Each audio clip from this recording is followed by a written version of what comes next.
So I'm here today with Michael Tudor, who's CEO of VoteNet, an online voting and election management platform. So, Michael, your clients are doing some really interesting things with voting. Tell us about some of them. Sure. Well, we first off help a lot of organizations with their primary governance and leadership voting, electing board of directors, or various positions in the leadership of an association or organization. But of late, we've seen some really innovative uses for online voting. Some of those are related to issues and engaging voters more in decision making, giving them a say in how an organization might be run. So some examples include we've been working in the sports and entertainment world with the Seattle Sounders of the Major League Soccer Association, and they are doing some innovative things where they are allowing their fans and owners of season tickets to vote and actually have a decision in whether a general manager is allowed to keep his job after 4 years, what the name of a marching band may be, or what the name of the team is. They've actually built it into their organizational DNA and their culture that voting is very much a part of what they do. They engage the fans on a regular basis and actually allow them to vote and make decisions so that it runs a bit more like a democracy. And what they find is that the fans are engaged, more likely to buy more season tickets, more likely to go to a game, and they've got one of the most rabid fan bases in the country. And we've also seen some great examples with schools allowing parents to have a say in some of the key decisions as it relates to their children's education. And to be honest, we've even seen some school districts doing some innovative things where they're even allowing the kids in the schools to vote on a student delegate to a school board so that the kids can have a say in their own education. These are interesting and innovative uses. I think ultimately they all tie into the idea of engagement, giving people a voice and allowing them to feel like they're a part of the decision making happening in that organization. So we've got an important election coming up this year. You know, the pundits are calling it the most important election in a generation, and yet we don't think voter turnout is going to be high. So what's up with that? Yeah. Well, voter apathy has long plagued us here in this country, I think with the exception of very contentious elections or elections that take place during tough economic times. And I think when people are most affected, they're most likely to vote.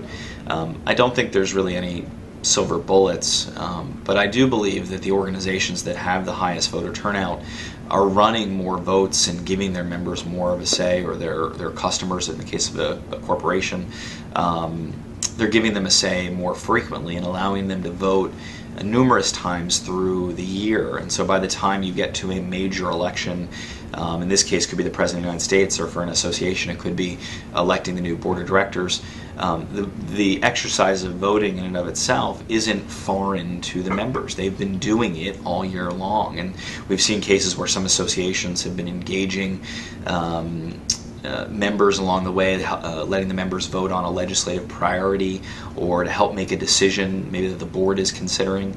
Maybe they get to vote on dues increases. Labor unions actually do a lot when it comes to the contracts that the union members will have. So these are important decisions, and because the voting is happening more frequently, it's not as much as a surprise about a vote to elect a leader, or again in this case a president of the United States. I think what would be interesting in the case of government is what would happen if voting happened more frequently and citizens were engaged more throughout the years as opposed to once every 4 years. And I think if we did if there were more voting, it's more likely that we'll have more engagement by the time the presidential election comes around. So so some people say that voting is a right, some people say it's an obligation, and you're saying voting should be a habit. Yeah. How interesting. So maybe at the local, state, and federal levels, we just get into the habit of voting. How could a local government incorporate voting into their process? Well, I think you're right, Joanna. The idea of making it a ritual or a habit, again, how do you make it a part of organizational DNA, I think is very, very important. And there are some communities, believe it or not, or local governments that do it. The town of Reston, for example, is built on that concept, and I believe all the citizens who live there have more of a say in in making decisions about as it relates to the properties and the caretaking of the community. I think local governments largely could do the same thing. Why not allow citizens to chime in and actually cast a binding vote to determine how a city council might vote on a couple of initiatives each year, or at least give their feedback in an organized and high integrity way before a city council meeting.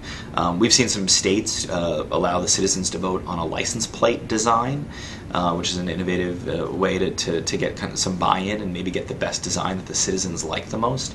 And we've seen it elsewhere, just in other aspects of decision making within a neighborhood or a county. I think ultimately, if citizens had a chance to chime in about the direction the schools were going, or maybe the citizens could vote whether the police department would take on some additional shifts, or there'd be an actual new benefit offered to the citizens via the neighborhood. Maybe there's excess capital or budget surplus, and wouldn't it be nice if the citizens in that community were able to determine how that money was spent? Those are interesting and innovative ways to offer more voting during the course of a year. Well, Michael, thank you so much. If I wanted to learn more about VoteNet, where would I go?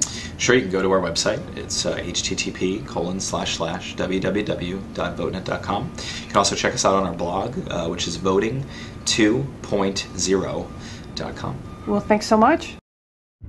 Thanks for watching The Matrix Minute. Don't forget to connect with us on our blog and social media. For more information, go to matrixgroup.net.